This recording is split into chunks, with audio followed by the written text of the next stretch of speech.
Stop wasting money on this things அப்படின்னு நம்ம சேனலில் நிறைய வீடியோ பண்ணியிருக்கோம். அந்த வகையில் இது ஒரு வீடியோ. இதில் ஒரு 17 திங்ஸ் உங்க கூட ஷேர் பண்ண போகிறேன். ஆனால் இது கொஞ்சம் டிஃப்ரெண்ட்டாக இருக்க போகுது. இது எல்லாமே உங்களை யோசிக்க வைக்கிற விதமாக இருக்கும். வீடியோக்குள்ளே போகலாம். Financial products you don't understand. உங்களுக்கு புரியாத, தெரியாத, ரொம்ப புதுசாக இருக்கிற ஃபினான்ஷியல் ப்ராடக்ட்ஸில் பணத்தை போடாதீங்க. ஜென்ரலாக சில விஷயங்கள் நம்ம புரிஞ்சுக்க முடியும். லைக் வந்து போஸ்ட் ஆஃபீஸில் பிபிஎஃப்ல போடுறது, பேங்க்கில் ஆர்டியில் போடுறது, இது எல்லாருக்குமே தெரியும். ரொம்ப வருஷமாக இருக்கிறது நம்மளால் புரிஞ்சுக்க முடியும். மியூச்சுவல் ஃபண்டுன்னு எடுத்துக்கிட்டால் இண்டெக்ஸ் ஃபண்ட் ஜென்ரலாக எல்லாரும் போடுறது. ஆனால் இந்த ஸ்டாக் பிக் பண்ணுறது அதெல்லாம் நம்மளுக்கு புரியாது. கிரிப்டோ கரன்சிங்கிறது ஈஸியாக எல்லாருக்கும் புரியாது. ஸோ இந்த மாதிரி புரியாததில் பணத்தை போட்டு பணத்தை தேவையில்லாமல் வேஸ்ட் பண்ணிடாதீங்க. ரினோவேட்டிங் ஹவுஸ். ஸோ ஹவுஸை ரினோவேட் பண்ணுறது தப்பு கிடையாது. ஆனால் அது சொசைட்டல் ப்ரெஷருக்காக பண்ணக்கூடாது. நம்மளுக்கு விருப்பம் இருக்குது அப்படிங்கும் போது, நம்மளுக்கு தேவை இருக்குங்கும் போது ரெனோவேட் பண்ணுங்கள். அது ஹெல்ப்ஃபுல்லாக இருக்கும். மோஸ்ட் ஆஃப் த டைம் கொஞ்சம் நல்லா பட்டி பார்த்து நம்ம பெயிண்ட் பண்ணாலே வீடு வந்து ரொம்ப நல்லா புதுசாகிடும். சில ரெனோவேஷன்ஸ் லைக் வந்து மாடுலர் கிச்சனாக ரொம்ப காஸ்ட்லியாக போடுறது, இந்த மாதிரிலாம் நிறைய பேர் பண்ணுறாங்க. ஆக்சுவலாக பார்த்தோம் அப்படின்னா மாடுலர் கிச்சனை விட நம்ம நான் மாடுலர் கிச்சன் வந்து நிறைய டைமில் பெட்டராக இருக்கும். நான் நான் மாடுலர் கிச்சன் தான் வச்சுருந்தேன். இப்போ வந்து என்னோடய கிச்சன் பார்த்தீங்கன்னா ஃபுல்லாகவே உள்ள கடப்பாக்கல் தான். வெளியில் மட்டும் டோர் போட்டிருக்கேன். ஏதாவது ப்ராப்ளம் வந்தால் கூட அந்த டோர் வந்து தான் ரிப்பேர் வருமே தவிர உள்ளுக்குள்ளே எதுவுமே ஆகாது. ஆல்ரெடி வீடியோ போட்டிருக்கேன் எப்படி கடப்பாக்கல் வச்சு கிச்சன் பண்ணோம் அப்படிங்கிறது. வீடியோ வேணால் டிஸ்கிரிப்ஷன் பாக்ஸில் கொடுக்குறேன், செக் பண்ணி பாருங்கள். ஸோ ரினோவேஷன் பண்ணுறதா இருந்தால் சொசைட்டிக்காக பண்ணாதீங்க, உங்களுக்கு தேவைன்னா மட்டும் பண்ணுங்கள். Over gifting for status. ஸ்டேட்டஸுக்காக அப்படின்னு அதிகமாக செலவு பண்ணி ரொம்ப கஷ்டப்பட்டு கடன் வாங்கி நம்ம வந்து கிஃப்ட் கொடுக்கறது. அது சொந்தக்காரவங்களுக்காக இருக்கலாம், இல்லை வந்துட்டு ஃப்ரெண்ட்ஸுக்காக இருக்கலாம், இல்லை வந்து கலீக்காக இருக்கலாம். சொசைட்டியில் நம்மளுக்கு பெருமையாக காட்டிக்கணும் அப்படிங்கிறதுக்காக, ஒரு ஸ்டேட்டஸ்க்காக, மந்தா பண்ணுறதுக்காக கொடுக்கறது பணம் waste. Kids summer camp. Comparison அப்படிங்கிற ஒரே விஷயத்துக்காக குழந்தைங்கள சம்மர் கேம்புக்கு மல்லுக்கட்டி அனுப்புவோம். அவங்க வந்து இது எல்லாமே கற்றுக்கணும், அது எல்லாமே பண்ணிக்கணும், நம்ம ஆசைக்காக அவங்கள வந்து புஷ் பண்ணுவோம். அது ஒரு பக்கம் பணம் வேஸ்ட்டு. அதை விட முக்கியமான விஷயம், குழந்தைங்க ஸ்ட்ரெஸ் ஆவாங்க. சம்மருங்கிறது நம்ம வெயில் அடிக்குதுன்னு தானே லீவ் விட்ருக்காங்க. ஸ்கூல்லையுமே சம்மர் கேம்ப் வைக்கிறாங்க. நான் என் பையனை அனுப்புறதே கிடையாது, அனுப்ப போகிறதும் கிடையாது. அதில் வந்துட்டு அவங்க வீட்டில் இருந்து அவங்க என்ஜாய் பண்ணுறத பண்ணட்டும், வீட்டில் இருந்து கற்றுக்கிறத கற்றுக்கிட்டோம், ஆன்லைனில் ஏதாவது கோர்ஸ் கற்றுக்கிறதுனா தாராளமாக கற்றுக்கிட்டோம். இந்த சம்மர் வெயிலில் அனுப்பிச்சு பண்ணணுமா அப்படிங்கிற ஒரு கொஸ்டினும் எனக்கு இருக்குது. ஸோ பணத்தை வேஸ்ட் பண்ணக்கூடாது அப்படிங்கிறத பற்றி பேசிகிட்டு இருக்கனால வசந்தி சங்கர் டிஜிட்டல் டவுன்லோட் ஸ்டோரில் இருக்க சேவிங்ஸ் சேலஞ்சை பற்றி நம்ம பேசலாம். இதை வந்துட்டு கண்டிப்பாக குழந்தைங்களுக்கும் வாங்கி கொடுங்க. ஒரு நல்ல சேவிங்ஸ் ஹேபிட் வரும். இதை வந்து பெரியவங்களும் பண்ணணும்.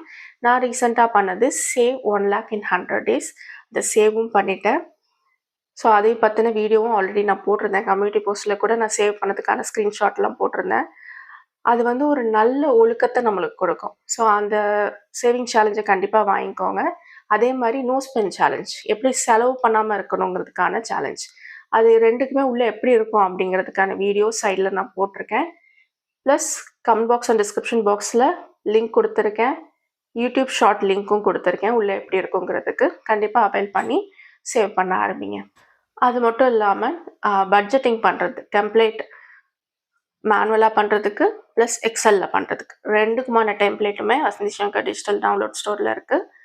சேவிங்ஸுக்கு இது ரொம்ப ரொம்ப முக்கியம், பட்ஜெட்டிங். ஸோ அதையும் வந்து அவைல் பண்ணிக்கோங்க. ரீட்டைல் தெரப்பி அப்படின்னே வந்துருச்சு. ரீட்டைல், அதாவது நம்ம ஷாப்பிங் போகிறோம் இல்லையா, அது வந்து ரீட்டைல் தெரப்பின்னு சொல்ல ஆரம்பிச்சிட்டாங்க. ஒரு எமோஷ்னலாக நம்மளுக்கு நம்மளே ரிவார்ட் கொடுத்துக்கிறோம். நான் வந்து இதை செஞ்சுட்டேன், ஸோ வந்து நான் ரிவார்ட் கொடுத்துக்கிறேன் அப்படின்னு சொல்லிட்டு நம்ம ஷாப்பிங் போகிறது. இது எல்லாமே என்ன ஆகும், எமோஷனல் டைமில் நம்ம வந்து எந்த மாதிரி எமோஷன், சோகமாக இருந்தாலும் சரி, ஹாப்பியாக இருந்தாலும் சரி, அப்போ நம்ம ஸ்பெண்ட் பண்ணுறது வந்துட்டு ஒரு எக்ஸ்பீரியன்ஸாவோ, இல்லை வந்துட்டு வெளில போய் சாப்பிட்றதோ, ஃப்ரெண்ட்ஸோட போய் சாப்பிட்றது, ஃபேமிலியோட போய் சாப்பிட்றதோ இருந்தால் ஓகே. பட் கன்சியூம் பண்ணுறதுக்கு ஓகே. பட் நம்ம ஷாப்பிங்காக போய் பொருட்களாக வாங்குறோன்னா அது கண்டிப்பாக கில்ட்டில் தான் போய் முடியும். இதுக்காண்டி தான் நோ ஸ்பெண்ட் சேலஞ்ச் பண்ணுங்கன்னு சொன்னேன். நோ ஸ்பெண்ட் சேலஞ்சில் இதை பற்றி எல்லாமே நான் எழுதியிருக்கேன். ULIP policy. நெறைய பேரு எல்ஐசி பாலிசி வேஸ்ட்டுன்னு சொல்றதுக்கு காரணம் யூலிப் பாலிசி எடுக்கிறது தான். யூலிப் அப்படிங்கிறது ஒண்ணும் இல்ல. ஆ இன்சூரன்ஸும் இருக்கும். அந்த இன்வெஸ்ட்மெண்ட்டும் இருக்கும். அந்த இன்வெஸ்ட்மெண்ட் வந்து மார்க்கெட் லிங்க்டா இருக்கும். அதாவது ஸ்டாக் மார்க்கெட் லிங்க்டா இருக்கும். இது எடுத்தாலே ஆல்மோஸ்ட் எல்ஐசிய பொறுத்தவரைக்கும் இது வந்துட்டு நம்ம போட்ட முதலுக்கே முதலே இல்லாத மாரி தான் போய் முடியுது. ரீசென்ட் டைம்ல எனக்கு ஒரு கால் வந்தது எல்ஐசியிலருந்து. நான் வந்து ஒரு 20ஸ்ல ஒரு பாலிசி எடுத்திருந்தேன். அது வந்து யூலிப்ன்னு அவங்களே நெனச்சுக்கிட்டு, யூலிப் பாலிசிய போய் உங்கள யார் எடுக்க சொன்னான்னு எல்ஐசில இருந்தே கேட்டாங்க. ஆக்சுவலா அது எல்ஐசியில இருந்து அதுக்கப்புறமா நான் போய் கிளாரிஃபை பண்ணேன். அது யூலிப் கிடையாது அப்படின்னு சொல்லிட்டு. அதுக்கப்புறம் that's a different story. So ULIP policy எடுக்கிறத அவாய்ட் பண்ணிக்கோங்க. உங்களோட டெர்ம்ஸ் அண்ட் கண்டிஷன்ஸ நல்லா படிச்சு பார்த்து எடுங்க. இன்சூரன்ஸையும், இன்வெஸ்ட்மெண்ட்டையும் மிக்ஸ் பண்ணாத மாரி பார்த்துக்கோங்க. ஹாபி. ஹாபிங்கிற பேர்ல நெறைய பேரு ஃபினான்ஷியல் ட்ராப்குள்ள மாட்டிக்கிறோம். எக்ஸாம்பிளுக்கு சொல்லணும்னா, நான் வந்து வீட்லயே தோடு மாரி செஞ்சு விக்கலாம் அப்படின்னு நெனச்சு நெறைய பொருட்கள வாங்குனேன். நல்ல வேளை ரொம்ப ஸ்பெண்ட் பண்ணல. கொஞ்சம் வாங்கி மொத ஒரு தோடு ட்ரை பண்ணுவோம்னு நெனச்சேன். இப்போ கிடையாது. 8 இயர்ஸ் பேக். ஆனா அது ஸ்டார்ட் பண்ணோனே எனக்கு தெரிஞ்சிருச்சு நமக்கு இது வராது அப்படிங்கிறது. ஸோ வந்து சில ஹாபீஸ் ரொம்ப எக்ஸ்பென்சிவா போகும். ஸோ அந்த மாரி எக்ஸ்பென்சிவான ஹாபீஸ் இருக்குன்னா, சின்னதா ஸ்டார்ட் பண்ணுங்க.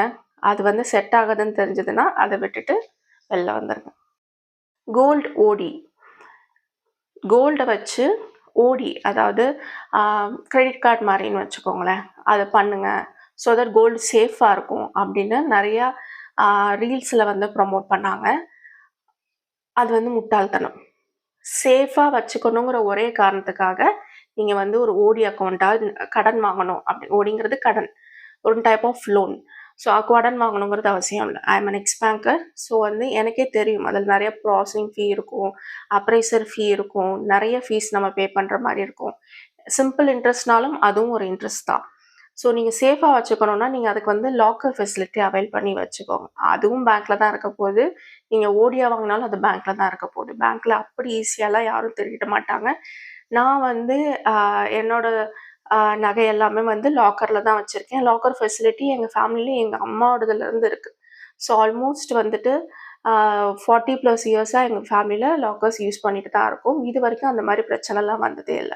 ஸோ அதுக்காக ஒரு கோல்டு ஓடி வாங்குறது, கோல்ட சேஃபா வச்சுக்கிறதுக்காக லோன் வாங்குறது பிஎஸ். Personal loan. நம்ம வந்து கன்சியூமர் ப்ராடக்ட்ஸ் வாங்குறதுக்கு, வெக்கேஷன் போறதுக்கு, ஹோம் லோனுக்கு டவுன் பேமெண்ட் பே பண்றதுக்காக பர்சனல் லோன் வாங்குறது. இது எல்லாமே பணம் வேஸ்ட்டு தான். பர்சனல் லோனுக்கு 10 அபோவ் தான் வந்துட்டு ரேட் ஆஃப் இன்ட்ரெஸ்ட் இருக்கும். 11 சில சமயம் 12 பிரைவேட் பேங்க்கா இருந்தா 14 கூட போகும். ஸோ இதுக்கெல்லாம் பர்சனல் லோன் வாங்காதீங்க. பணம் சேவ் பண்ணி அதுக்கப்புறமா பண்ணுங்க. Interior designing. சில இன்டீரியர் டிசைனர்ஸ் ரொம்ப காஸ்ட்லியா கோட் பண்றாங்க. அதெல்லாம் பார்க்கறதுக்கு ரொம்ப ஃப்ளாஷியா தகதகன்னு இருக்கு. ரொம்ப இம்பர்சனலா ஃபீல் ஆகுது. பர்சனலாவே ஃபீல் ஆகல. ஸோ அதனால ரீசென்ட்டா நான் ஒரு வீடியோ போட்டிருந்தேன். என் வீட நான் எப்படி இன்டீரியர் டிசைனர் இல்லாம நானே எப்படி டிசைன் பண்ணேன் அப்படிங்கிறதுக்கான வீடியோ போட்டிருந்தேன். அதோட லிங்க் டிஸ்கிரிப்ஷன் பாக்ஸ்ல கொடுக்குறேன். ஒரு சில சின்ன சின்ன சீக்ரெட் ஹேபிட்ஸ் தான். சீக்ரெட் டிப்ஸ் மாரி தான். அது வந்து ப்ளாக்லயும் போஸ்ட்டா எழுதியிருக்கேன். ப்ளாகோட லிங்க்கும் டிஸ்கிரிப்ஷன் பாக்ஸ், கமெண்ட் பாக்ஸ்ல இருக்கு. அந்த ஒரு 10, 12 டிப்ஸ நீங்க ஃபாலோ பண்ணீங்க அப்படின்னாலே, உங்க வீட நீங்களே ரொம்ப அழகா டிசைன்டா பண்ண முடியும். ரொம்ப காஸ்ட்லியா இருக்கு இன்டீரியர் டிசைனிங் அப்படிங்கிற பட்சத்துல. Buying premium things. எந்த பொருள் வாங்குனாலும் அதோட ஹை எண்ட் தான் வாங்கணும் அப்படிங்கிற அவசியம் கிடையாது. ஃப்ரிட்ஜ், வாஷிங் மிஷின், ஏன் ஒரு லேண்ட்ஸ்கேப் நான் ஒரு வீடியோ போட்டிருந்தேன். எங்க வீட்ல வந்து ப்ரவுன் ஸ்டோன்ஸ் யூஸ் பண்ணி லேண்ட்ஸ்கேப் பண்ணியிருந்தோம். ஒரு சைட்ல ஒரு சின்ன ஏரியாவ. அதுக்கு ஏன் ப்ரவுன் ஸ்டோன் யூஸ் பண்ணீங்க? ஒயிட் ஸ்டோன் யூஸ் பண்ணுங்கன்றாங்க. ஒயிட் ஸ்டோன் வந்து ரொம்ப காஸ்ட்லி. நம்மளுக்கு தேவை அந்த இடத்துல செடி வளராம இருக்கணும், மெயின்டனன்ஸ்க்கு ஈஸியா இருக்கணும், பார்க்கவும் கொஞ்சம் எலகன்ட்டா இருக்கணும். அதுக்கு அந்த ப்ரவுன் ஸ்டோன்ஸே நல்லா தான் இருக்கு. ஸோ அதுக்காக நம்ம ப்ரீமியமா இருக்கிற ஒண்ணு தான் வாங்கணும் அப்படிங்கிற ஒரு அவசியம் கிடையாது. இதுல தான் குவாலிட்டி கிடைக்குதுன்னா கோ அஹெட். இல்ல அப்படின்னா நம்ம வந்து நார்மல் ரேட்ல இருக்கிறதே நம்ம பண்ணிக்கலாம். Financial complexity. நெறைய பொருட்கள்ல, நெறைய இன்வெஸ்ட்மெண்ட்ல இன்வெஸ்ட் பண்றது. டைவர்சிஃபிகேஷன எப்படி பண்ணுவாங்கன்னா, ஸ்டாக்ஸ் இருக்குன்னா, இண்டெக்ஸ் ஃபண்ட்ல மட்டும் நம்ம போட்டுட்டே வந்தோம்னா பிரச்சனை இருக்காது. இல்ல என்பிஎஸ் மாரி ஒரு இதுல போட்டோம்னா, அவங்களே அலோகேட் பண்ணி பிரிச்சுப்பாங்க. ஈக்விட்டில எவ்வளோ, பாண்ட்ஸ்ல எவ்வளோ, கவர்மெண்ட் பாண்ட்ஸ்ல எவ்வளோன்னு அதுவே பிரிச்சுக்கும். அதுவும் இல்லாம அவங்களே ஸ்டாக்ஸ் பிக் பண்ணி ஏகப்பட்ட விஷயங்கள்ல, ஏகப்பட்ட இடத்துல போட்டு வச்சு, நம்மளே ஃபினான்ஷியல வந்துட்டு ரொம்ப காம்ப்ளெக்ஸ் ஆக்கிக்கிறது. இது வந்து எப்பவுமே பிரச்சனையில தான் போய் முடியும். ஸோ ஃபினான்ஷியல் ஆக நம்ம இன்வெஸ்ட்மென்ட் பண்றத பொறுத்தவரைக்கும் ரொம்ப சிம்பிளா, போரிங்கா இருக்கணும்னு சொல்லுவாங்க. ஸோ வந்து எப்பவுமே போரிங்கா வச்சுக்கோங்க. ரொம்ப காம்ப்ளெக்ஸா, ஹை எண்டா எல்லாத்துலயும் நம்ம இன்வெஸ்ட் பண்ணணும் அப்படிங்கிற ஒரு அவசியம் கிடையாது. Unwanted, not related course. நம்மளுக்கு சம்மந்தமே இல்லாத, நம்மளுக்கு தேவையில்லாத கோர்ஸ் அட்டெண்ட் பண்றத நிறுத்திக்கோங்க. நெறைய கோர்சஸ் வந்து அவைலபிள் இருக்கு. ஸோ கோர்சஸ் வந்து ரொம்ப நல்ல விஷயம். நெறைய விஷயங்கள் நம்ம அதில கத்துக்க முடியும். ஆனா நம்மளுக்கு தேவையானதா இருக்கணும். இப்போ வந்து யூடியூப் ஆரம்பிக்க போறீங்கன்னா, யூடியூப் கத்துக்கிறதுக்கான கோர்ஸ், Instagram கத்துக்கிறதுக்கான கோர்ஸ் இந்த மாரிலாம் இருக்கு. வாரன் பஃபட் நம்ம எல்லாருக்கும் தெரியும். ஸோ அவர் வந்து அந்த காலத்தில $100க்கு டேல் கார்னிஜி அப்படின்னு ஒருத்தர் இருக்காரு. அவரோட பப்ளிக் ஸ்பீக்கிங் கோர்ஸ் ஒண்ணு அட்டெண்ட் பண்ணார்தாம். அதுதான் அவர் வாழ்க்கையிலே பண்ண பெஸ்ட் இன்வெஸ்ட்மென்ட் அப்படின்னு அவர் இன்னமும் சொல்லிட்டு இருக்காரு. ஏன்னா, அவருக்கு பப்ளிக்ல போய் பேசுறதுக்கு அவருக்கு வந்து ஒரு கஷ்டமான விஷயமா இருந்திருக்கு. ஸோ அத கத்துக்கிறதுக்காக அந்த கோர்ஸ் அட்டெண்ட் பண்ணியிருக்காரு. ஸோ அந்த மாரி உங்களுக்கு தேவையான கோர்ஸ், நீங்க எதுல வந்து இம்ப்ரூவ் ஆகணும்னு நினைக்கிறீங்களோ, அந்த கோர்ஸ் ஜஸ்ட் ஃபார் ஃபன் அப்படின்னு இல்லாம, உங்களுக்கு சம்மந்தமே இல்லாதது இல்லாம, உங்களுக்கு தேவையான கோர்ஸ் வந்து அட்டெண்ட் பண்ணுங்க. ஸோ தட் உங்களுக்கு வந்து அது யூஸ்ஃபுல்லா இருக்கும். பணம் வேஸ்ட் ஆகாம. Chasing credit card points. Credit கார்டில் பாயிண்ட்ஸ் வரணும் அப்படிங்கிறதுக்காகவே தேவையில்லாமல் நிறைய பொருள் நம்ம வாங்குவோம். இது நிறைய நடக்குது. கிரெடிட் கார்டில் வந்துட்டு இவ்வளோ இவ்வளோ இந்த பொருள் வாங்கினா இவ்வளோ ஆஃப் கிடைக்குது.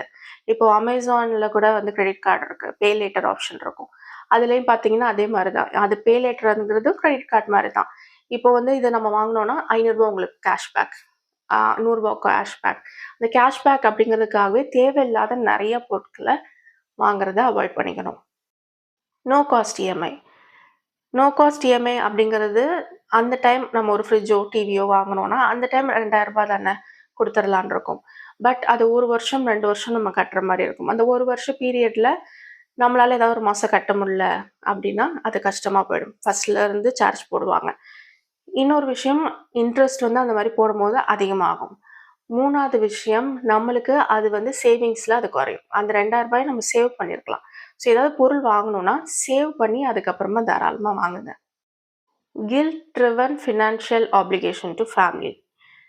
ஒரு கில்ட்னால, உங்ககிட்ட தான் காசு இருக்குது, இது கூட நீ பண்ண மாட்டியா அப்படிங்கிற மாதிரி ஒரு கில்ட்னால அடுத்தவங்களுக்கு ஹெல்ப் பண்ணணுங்கிறது கிடையாது. உங்களுக்கு பண்ணணும், உங்ககிட்ட எக்ஸ்ட்ரா அமௌண்ட் இருக்குது, உங்களால் அந்த ஹெல்ப் பண்ண முடியும் அப்படின்னா பண்ணுங்க.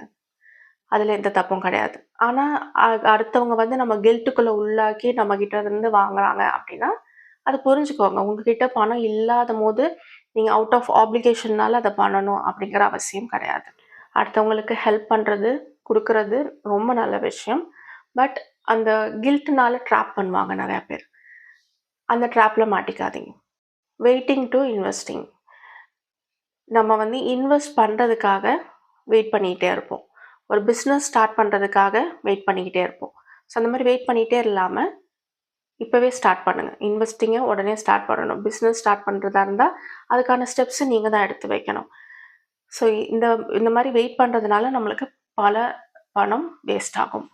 இன்றைக்கி வீடியோ உங்களுக்கு யூஸ்ஃபுல்லாக இருந்திருக்கும்னு நம்புகிறேன். அடுத்த ஒரு நல்ல வீடியோவில் உங்களை பார்க்குறேன். ஸோ மறக்காமல் சேனலை சப்ஸ்கிரைப் பண்ணிக்கோங்க. தேங்க்யூ ஃபார் வாட்சிங்.